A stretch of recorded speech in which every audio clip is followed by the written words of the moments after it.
नमस्कार साथीहरू, स्वागत छ मेरो युट्युब च्यानलमा। तपाईहरू मेरो च्यानललाई लाइक सब्स्क्राइब गर्नु भएको छैन भने कृपया लाइक सब्स्क्राइब गरिदिनु होला। आज म साथीको श्रीमतीलाई माया गरे, हामी बीच के भयो भनेर म कथा लिएर आइसकेको छु। कथा पुरै सुनेर साथ दिनुहुनेछ भन्ने विश्वासका साथ म कथा सुरु गर्न गइरहेको छु। साथीहरू, मेरो नाम प्रदीप हो। म अहिले 28 वर्षको भए। मेरो घर सुदूरपश्चिम प्रदेशमा पर्छ। हाम्रो 9 जनाको परिवार छ। हामी 3 दाजुभाइ छौं।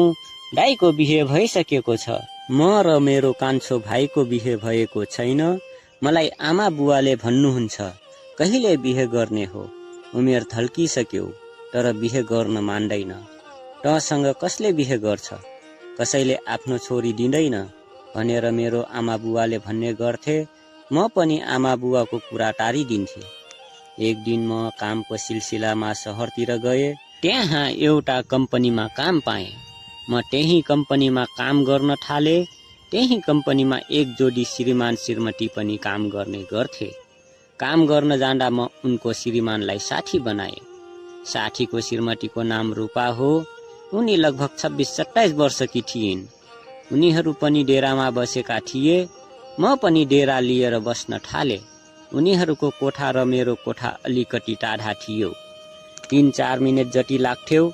म उसलाई साथी बनाएपछि म पहिलो पटक उनीहरूको कोठामा गए। त्यहाँ जाने बित्तिकै म उनको श्रीमतीलाई देखे। म उनलाई तलदेखि माथिसम्म हेरे। आजसम्म म यति सुन्दर राम्री केटी देखेको थिएन। उनको मिलेको जिउडाल, हँसिलो अनुहार, अझ राम्रो उनको रातो ओठ। एकपटक चुम्बन गरिदिउँ जस्तो लाग्यो। त्यसपछि उनीहरूले मलाई खाटमा बस्न भने।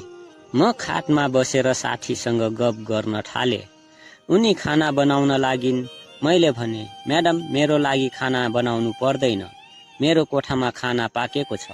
तर उनले मानिनन् र भन्न थालिन्, आज भर्खर आएको, खाना त यही खानुपर्छ।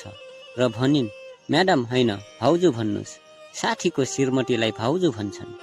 उनी आफ्नो श्रीमानको अगाडि नै देवर भाउजूको नाता जोडिन्।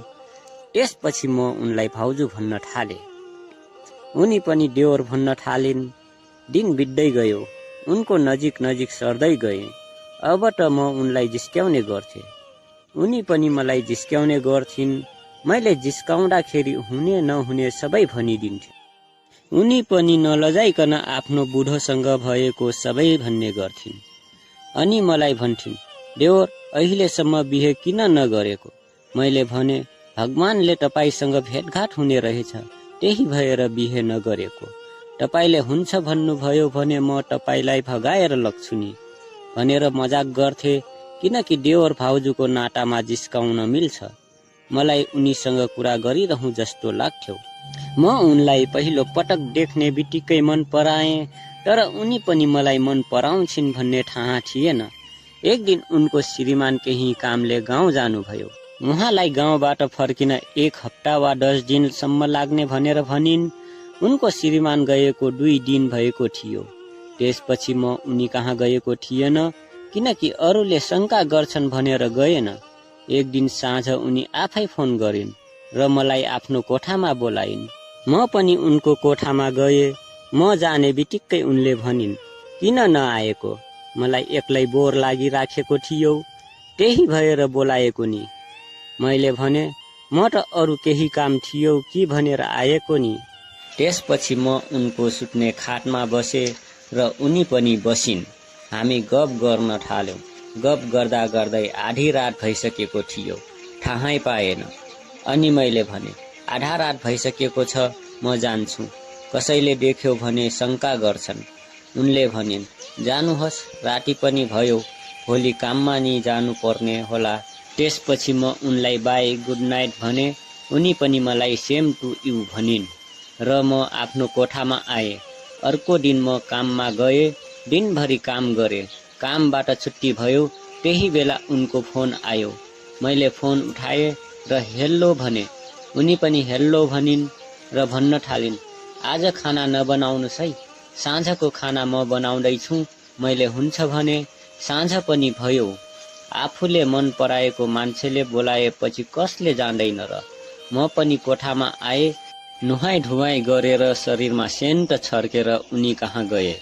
जाने बित्तिकै सेन्टको बास्ना उनले थाहा पाइन् र उनले भनिन्, के हो देवरजी, आज त सेन्ट छर्केर आउनु भएछ, कहीँ आज स्पेसल त छैन? मैले भने, होइन, स्पेसल कहाँ हुनु, तपाईँ बोलाएपछि मेरो लागि सधैँ स्पेसल हुन्छ। उनले भनिन्, म बोलाएपछि तिम्रो लागि स्पेसल हुन्छ कि मसँग माया बस्यौ? फेरि मसँग तिम्रो माया बस्यौ भने तिम्रो साथी एक्लै होलान् नि भनेर भनिन्। म केही भन्न सकेन। त्यसपछि उनले खाना पस्किन्। हामी सँगै बसेर खाना खायौं। खाना खाँदा यस्तो लाग्यो कि हामी बीच पहिलेको जुनीमा हाम्रो गहिरो सम्बन्ध रहेको थियो, मानव हामी पति पत्नी थियौं। खाना खाइसकेपछि हामी फेरि गफ गर्न थाल्यौं। गफ गर्दै हामी एकअर्कालाई हेरिरहेको थियौं। म उनीसँग गफगाफ गर्दा गर्दै रातको 12 बजेको थाहै भएन। म कोठामा जान्छु भने उनले भनिन्, रातिको 12 बजिसक्यो, डर लाग्दैन? आफ्नो घर भए त यही सुत्नुहुन्थ्यो, अर्काको घर, कोठा एउटै छ, खाट एउटै छ, यही सुत्नुस् कसरी भन्नु? बिस्तारै जानुस् हजुर भनेर भनिन्। त्यसपछि म उनको कोठाबाट आफ्नो कोठामा आए। यो सिलसिला दिनकै चल्न थाल्यो।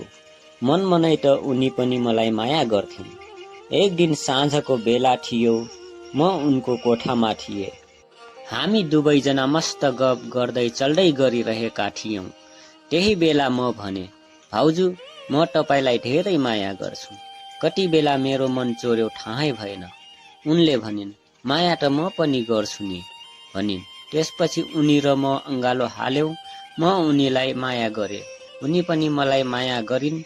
तर म आफ्नो साथीको बारेमा सोचे, किनकि साथीले मेरो माथि भरोसा गरेको थियो। म साथीको भरोसा तोडेर साथीको श्रीमतीलाई आफ्नो बनाउन चाहिन, किनकि साथीको सम्बन्ध भनेको सबैभन्दा माथि हुन्छ। यदि साथी साथीको भरोसा तोड्ने हो भने यो दुनियाँमा साथी भन्ने नामै हराउँछ। म यही सोचे र कहीँ मसँग गलत नहोस् भनेर म बिहानै आफ्नो सामान लिए र उनलाई केही नभनी घरतिर लागे। साथीहरू, मेरो कथा कस्तो लाग्यो? कथा मन पर्यो भने लाइक, शेयर, कमेन्ट र सब्स्क्राइब गरिदिनु होला। तपाईहरूको दिन स्वस्थ रहोस्, मस्त रहोस्। जय नेपाल।